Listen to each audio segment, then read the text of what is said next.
ನಮ್ಮ ಜೊತೆಗೆ ಬಸವರಾಜ್ ಹೊರಟ್ಟಿ ಅವರಿದ್ದಾರೆ, ಮಾತನಾಡಿಸ್ತೇನೆ. ಸರ್, ಎಲ್ಲವೂ ಕೂಡ ಅಯೋಮಯ, ಎಲ್ಲವೂ ಕೂಡ ಗೊಂದಲ. ನೀವಿನ್ನೂ ಸ್ಥಾನದಲ್ಲಿ ಇದ್ದಾಗಲೇ ಒಂದಿಷ್ಟು ಲಾಬಿಗಳು ಶುರುವಾಯಿತು, ಲಿಸ್ಟ್ ಅನೌನ್ಸ್ ಆಯಿತು, ಸಲೀಂ ಅಹಮದ್ ಅವರನ್ನು ಮುಂದಿನ ಸಭಾಪತಿ ಅನ್ನುವಂತಹದ್ದಾಯಿತು. ಈಗ ಇಷ್ಟು ದಿನ ಕಾಂಗ್ರೆಸ್ ನಾಯಕರು ಇದ್ದಿದ್ದಂತಹ ಮಾತುಗಳೇ ಬೇರೆ, ಈಗ ಬರ್ತಾ ಇರುವಂತಹ ಮಾತುಗಳೇ ಬೇರೆ. ಅವ್ರು ಜಾಗ ಬಿಟ್ಕೊಡದೇ ಇದ್ರೆ ನಾವು ಕಾನೂನು ಕ್ರಮ ತೆಗೆದುಕೊಳ್ತೀವಿ ಅನ್ನುವಂತಹ ಮಾತುಗಳನ್ನ ಹೇಳ್ತಿದ್ದಾರೆ. ಸರ್, ನಾನು ಬಿಟ್ಟು ಕೊಡೋದಿಲ್ಲ ಅಂತ ಹೇಳೇ ಇಲ್ಲ. 14ನೇ ತಾರೀಕಿನ ಸರ್ ರಾಜೀನಾಮೆ ಕೊಡ್ತೀನಿ ಅಂತ ಹೇಳಿ ನಾ ಏನು ಮಾತು ಕೊಟ್ಟು ಆ ಮಾತಿನಂತೆ ನಡೀತೀನಿ. ನಾನು ಕುರ್ಚಿ ಗಂಟೆ ಒಂದು ಕುಂದ್ರಂಗಿಲ್ಲ. ಅವತ್ತೆಲ್ಲ ಚರ್ಚೆ ಆಗಿತ್ತು. ಚರ್ಚೆ ಆದ ಕೂಡ ಉಪಾಧ್ಯಕ್ಷನ ಆರಿಸ್ಬೇಕಂದ್ರು. ಉಪಾಧ್ಯಕ್ಷ ಆರಿಸಿ ನಾನು 14ನೇ ತಾರೀಕಿನ ದಿವಸ ಇದರಿಂದ ನಿರ್ಗಮನ ಮಾಡ್ತೀನಿ. ಹೈಕಮಾಂಡ್ ನಾಯಕರು ಜೊತೆಗೆ ಹರಿಪ್ರಸಾದ್ ಸೇರಿದಂತೆ ನಿಮ್ಮನ್ನು ಕೂಡ ಭೇಟಿಯಾಗಿದ್ರು, ಏನು ಹೇಳಿದ್ರು ಅನ್ನುವಂಥದ್ದು? ಅವ್ರು ಹೇಳಿದ್ರು, ಮತ್ತು ಎಲ್ಲರೂ ಒಂದು ರೀತಿ ಹೈಕಮಾಂಡಿಂದ ಬಂದೈತಿ ನಮ್ಗೆ, ಅದಕ್ಕೆ ಮತ್ತು ನೀವು ಅನಿವಾರ್ಯ, ನಿಮ್ಮ ಬಗ್ಗೆ ಅಪಾರವಾದ ಗೌರವ ಐತಿ, ನಿಮ್ಮನ್ನ ರಾಜೀನಾಮೆ ಕೇಳಕ್ಕೆ ಮನಸ್ಸಿಲ್ಲ, ಆದರೂ ಸಹಿತ ಅನಿವಾರ್ಯ ಮತ್ತು ನೀವು ಕೊಡಬೇಕಾಗತ್ತೆ. ಆಯ್ತಪ್ಪ ಕೊಡ್ತೀನಿ ಅಂತ ಹೇಳಿದಿಷ್ಟ.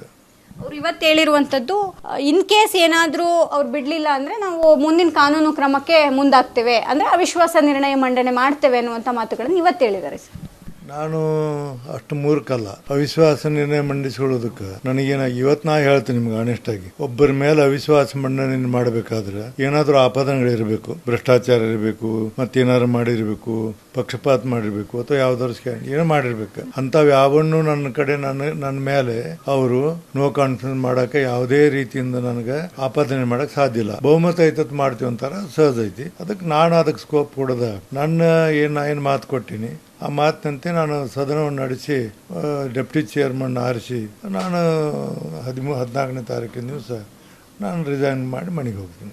ಇವತ್ತು ನಿಲುವಳಿ ಸೂಚನೆಗೆ ಮುಂದಾಗ್ತಿದ್ದಾರಂತೆ ಸರ್.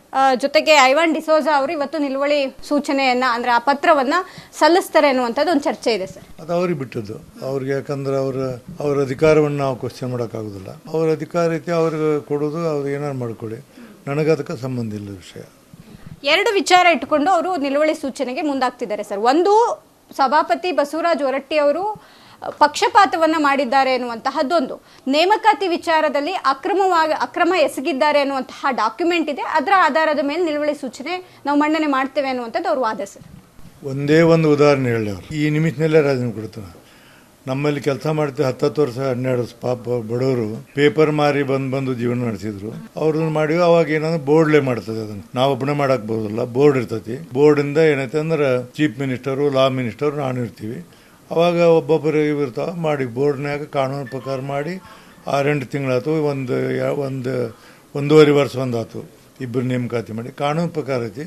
ಅದ್ರಾಗ ಯಾವುದೇ ರೀತಿ ಇಲ್ಲ. ಮತ್ತು ಹೇಳಕ್ಕೆ ಏನೋಗಿದೆ, ಈಗ ಭ್ರಷ್ಟಾಚಾರ ಮಾಡ್ಯಾರ ಅನ್ನೋದು ಒಬ್ಬರಾರ ಹೇಳಿ ಬಾಯಲ್ಲಿ, ಇಡೀ ಇದ್ರಾಗ ಒಬ್ಬರು ಏನಾರು ಹಿಂಗೆ ನನ್ನ ಕಡೆ ದುಡ್ಡು ತೊಗೊಂಡು ಅಂತ ಹೇಳಿ ನಾ ಏನು ಹೇಳಿಕೆ ಅನ್ನೋದು ಅವ್ರ ಬಾಯಿ ಐತೆ, ಅವ್ರ ಮಾತಲ್ಲಿ. ನನಗೆ ಅದಕ್ಕೆ ಸಂಬಂಧ ನಾ ಅಂಥ ಕೆಲಸ ಮಾಡಿಲ್ಲ. ಸಹಜವಾಗಿ ರಾಜ್ಯ ನಾಯಕರ ಸೂಚನೆ ಅಥವಾ ರಾಜ್ಯ ನಾಯಕರುಗಳ ಒಂದಿಷ್ಟು ವಿಚಾರಗಳು ಇಲ್ಲದೆ ಸಭಾಪತಿಯವರ ಲಿಸ್ಟ್ ಅನೌನ್ಸ್ ಆಗೋದಿಲ್ಲ. ಯಾಕಂದ್ರೆ ಹೈಕಮಾಂಡ್ ನಾಯಕರುಗಳಿಗೆ ರಾಜ್ಯದಲ್ಲಿ ಏನು ನಡೀತಿರುತ್ತೆ ಅನ್ನೋದು ರಾಜ್ಯ ನಾಯಕರೇ ಒಂದಿಷ್ಟು ವಿಚಾರಗಳನ್ನ ಹಂಚ್ಕೋಬೇಕು. ಆ ಆಧಾರದ ಮೇಲೆಯೇ ಇದೀಗ ಸಲೀಂ ಅವರ ಹೆಸರು ಕೂಡ ಪಟ್ಟಿಯಲ್ಲಿ, ಅಂದ್ರೆ ಅವರು ಲಿಸ್ಟ್ ಅನ್ನು ಅನೌನ್ಸ್ ಮಾಡಿ ಬಂದಿದ್ದಂತಹದ್ದು. ಈಗ ಹೇಳ್ತಾ ಇರುವಂತಹದ್ದು ಹಿರಿಯರಿದ್ದಾರೆ, ನಾವು ಅವ್ರನ್ನ ಹಂಗೆಲ್ಲ ನಡ್ಸ್ಕೊಳ್ಳಲ್ಲ ಅನ್ನುವಂತಹ ತಮಗೆ ಸಮಾಧಾನದ ಮಾತುಗಳನ್ನ ರಾಜ್ಯ ನಾಯಕರು ಹೇಳ್ತಿದ್ದಾರೆ ಸರ್. ಹೌದು, ಎಲ್ಲರೂ ಹೇಳ್ತಾರೆ, ಇನ್ಕ್ಲೂಡಿಂಗ್ ಮುಖ್ಯಮಂತ್ರಿ ಹೇಳಿದರು, ನೀವೊಬ್ಬರು ಭಾಳ ಉತ್ತಮವಾದಂಥ ರೀತಿಯಿಂದ ಸದನ ನಡೆಸಿರಿ, ನಿಮ್ಮ ಬಗ್ಗೆ ಅಪಾರವಾದಂಥ ಗೌರವ ಇದೆ ಎಲ್ಲ ಈಗ ಮುಖ್ಯಮಂತ್ರಿ ಇದ್ದರು. ಬಟ್ ಅನಿವಾರ್ಯ ನಮಗೆ ಹೈಕಮಾಂಡಿಂದ ಇಂಥವ್ರು ಮಾಡಬೇಕಂತ ಬಂದೈತಿ. ನಿಮ್ಮ ಮನಸಾರಿ ನಿಮ್ಮ ಮೇಲೆ ನಮಗಿಲ್ಲ, ಆದರೆ ನಾವು ನಮ್ಮ ಪಕ್ಷದ ಇದರಲ್ಲಿ ನಾವು ನಡಿಬೇಕಾಗತ್ತೆ ಮೇಲಿನವ್ರು ಹೇಳಿದಂಗೆ. ಅದಕ್ಕೆ ಅನಿವಾರ್ಯವಾಗಿ ನಿಮ್ಮನ್ನು ಮನಸ್ಸಿಲ್ದಿದ್ದರೂ ನಿಮ್ಮನ್ನು ಬಿಡಿಸುವಂಥ ಪರಿಸ್ಥಿತಿ ಬಂದೈತಿ, ನಮಗೂ ಬೇಸರ ಆಗೈತೆ ಅಂತ ಹೇಳಿದರು. ಪದತ್ಯಾಗಕ್ಕೆ ಬಸವರಾಜ್ ಹೊರಟ್ಟಿ ಅವರು ಸಿದ್ಧವಾಗಿದ್ದಾರೆ ಮಾನಸಿಕವಾಗಿ. ಹೇಳಿದಂತಹ ಮಾತಿಗೆ ಅವರು ನಿಲುವನ್ನ, ಅಂದ್ರೆ ತಮ್ಮ ಒಂದು ಸ್ಪಷ್ಟತೆಯನ್ನ ಸ್ಪಷ್ಟಪಡಿಸ್ತಾರೆ. 100% ನಾನು ಏನು ಮಾತು ಕೊಟ್ಟು ನಾ ಮಾತು ಕೊಟ್ಟಂಗೆ ನಾನು ನಡೀತೀನಿ. ಇದಿಷ್ಟು ಸಭಾಪತಿಯವರಾದಂತಹ ಬಸವರಾಜ್ ಹೊರಟ್ಟಿ ಅವರ ಮಾತು. ಕ್ಯಾಮರಾಮನ್ ಗಂಗಾಧರ್ ಜೊತೆ ದೀಪಾ ಕುಕ್ವಾಡ, ಅಶ್ವವೇಗ ನ್ಯೂಸ್, ಬೆಂಗಳೂರು.